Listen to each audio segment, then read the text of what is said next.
Hello, welcome to this video. I'm going to talk about planning your IELTS Task 2 essay. I've already talked about planning your IELTS Task 1 essay, and I've linked to that video in the description box below. I've also linked to another video from another channel, My English Guides, that also talks about planning for a Task 2 essay, so you can check that one out too if you're interested. In this video, I'm going to explain why you should take the time to make a plan, what advantages there are to planning your IELTS essay, and I'm also going to show you how you can make notes, what sort of information you need to include in your plan in order to write a coherent essay. The IELTS Task 2 essay has 40 minutes, recommended to take 40 minutes to write the essay, so I can understand that the candidate might want to jump in straight away and start writing as soon as possible without wasting any time. But this is wrong. It's a mistake. You really do need to take 5 minutes at the beginning to read the question carefully, make sure you understand what you need to do, and take some notes. When you're reading the question, you can underline or circle the key topic words. You can also make sure that you've highlighted the instructions so you know what to do and you know what you need to talk about. You need to come up with some ideas to support each paragraph. So you need 2 ideas, but you're going to brainstorm a few more, and then you can choose the best ones, the ones with the most support behind them. And you also need to think about what vocabulary are you going to use. You need to have relevant vocabulary, and you need to have a variety of vocabulary. So 5 minutes just going through these simple tasks is going to really help you write a focused and coherent essay. Here is a typical IELTS Task 2 essay question. There are lots of sites where you can find example questions, and I've taken this one from IELTSLiz.com. I find that's a very useful site.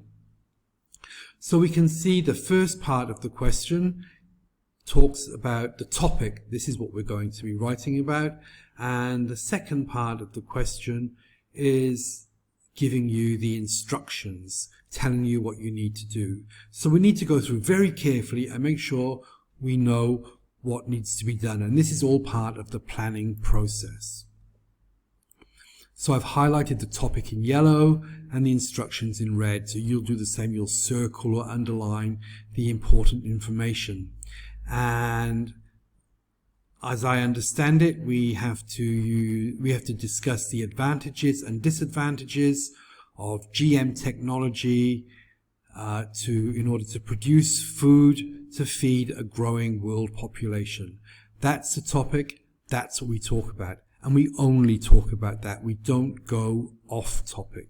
So we have to be very clear what the topic is.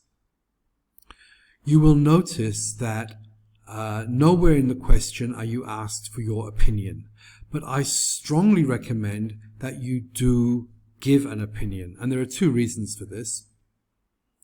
The first reason is if you want to hit a band 9, then you have to give an opinion. In the IELTS Task 2 descriptor for task achievement, in order to reach band 9, it states that the candidate must express a clear position. That means you must have a point of view, you must have an opinion, and it must be obvious to the reader what your opinion is. If you're not gunning for the band 9, you should still give an opinion, because that gives you access to a lot of language of comparison and preference. And the purpose of an IELTS Task 2 essay is not to test your knowledge of the subject, but to test your knowledge of describing, comparing, and giving opinions in English. So I'm going to say that I think there are more advantages than disadvantages. When I'm making my notes, I might find that actually there are more disadvantages than advantages.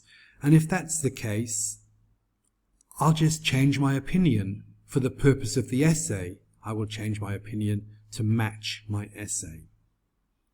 Before we talk about the note-taking, I just want to say that the normal expression in English is advantages and disadvantages. We put advantages first and disadvantages second. 99 times out of 100 you will read or hear advantages and disadvantages. 1 time out of 100 you might hear disadvantages and advantages. I get it that you want to show some flexibility in language, so you might decide to change the word order around, but when it comes to expressions like this, don't. Just stick with advantages and disadvantages. If you turn it around, if you say disadvantages and advantages, you are not showing the examiner that you are flexible with English. You are showing the examiner that you are not aware that the normal expression is advantages and disadvantages. So for the purpose of this essay, we're going to stick with advantages and disadvantages. So here are my ideas. What are the advantages? I've written them in white, and again in white, the disadvantages.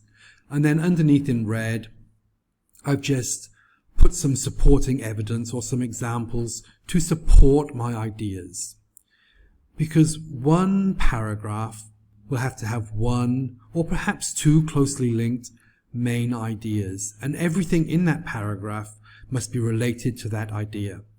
So you jot down your ideas and you jot down the information related to that idea.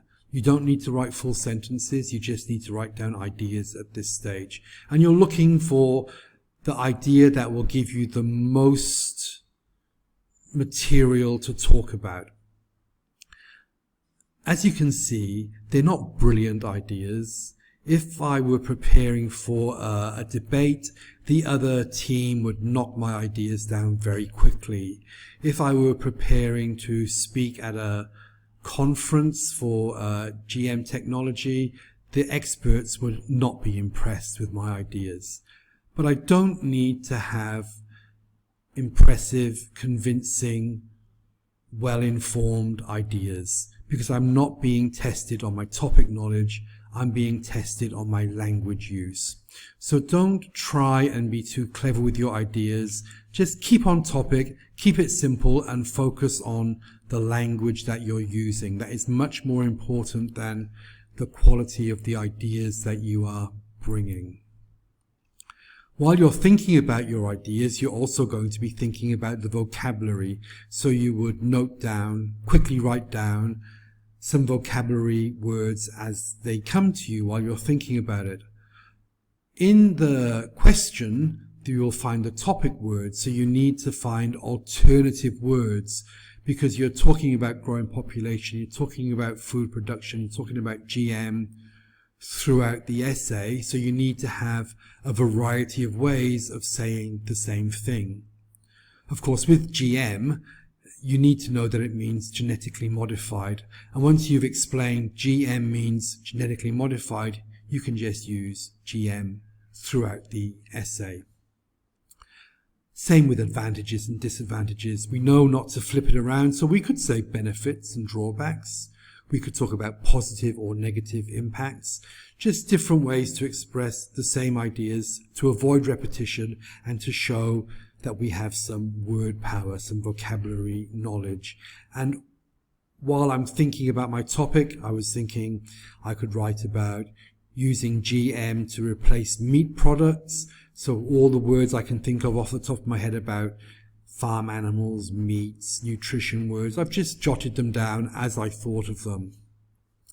I might not use all of these words in my essay, but I've got them there to refer to while I'm thinking about what I'm going to write. I have posted a sample essay on this topic in the description box below, and you can read it and you can see what ideas didn't actually make it through to the final essay. So you don't use all your ideas, you just use the best ones.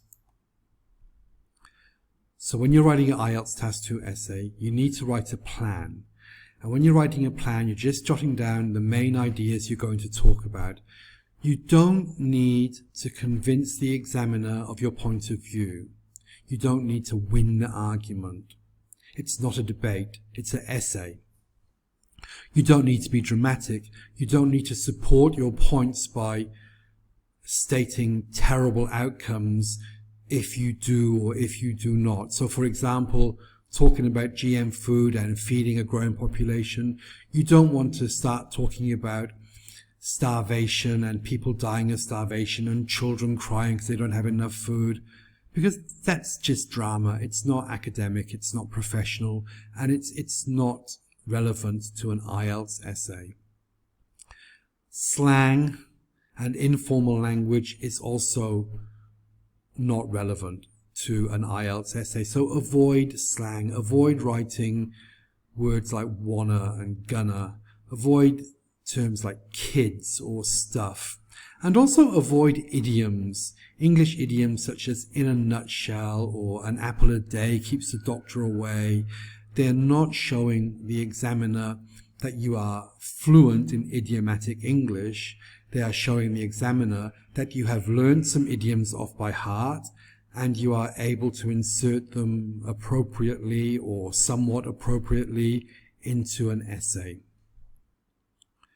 Do stick to your plan. You've written your plan for a reason. It's a structure for your essay. It's a framework. So stick to it. It's going to help you to keep on topic. While you are writing, you will think of other things. You will think of counter arguments, but just avoid them. You've already got your argument and your counter argument, so stick with that. That's all you need. You do need to express an opinion, not because it's a stated aim of the question, but because it gives you access to a wider range of vocabulary, and it gives you a point of view, so it makes it easier to have a coherent essay. And you do need to use formal language. You do need to show that you can write at a professional or an academic level. That's IELTS Task 2 Essay Planning. I hope you have found it useful, and if you've liked the video, please give it a like. Feel free to comment and to subscribe if you would like to be kept up to date of videos as I post them. Thank you very much for watching this, and I look forward to speaking to you again in the next video. Bye bye.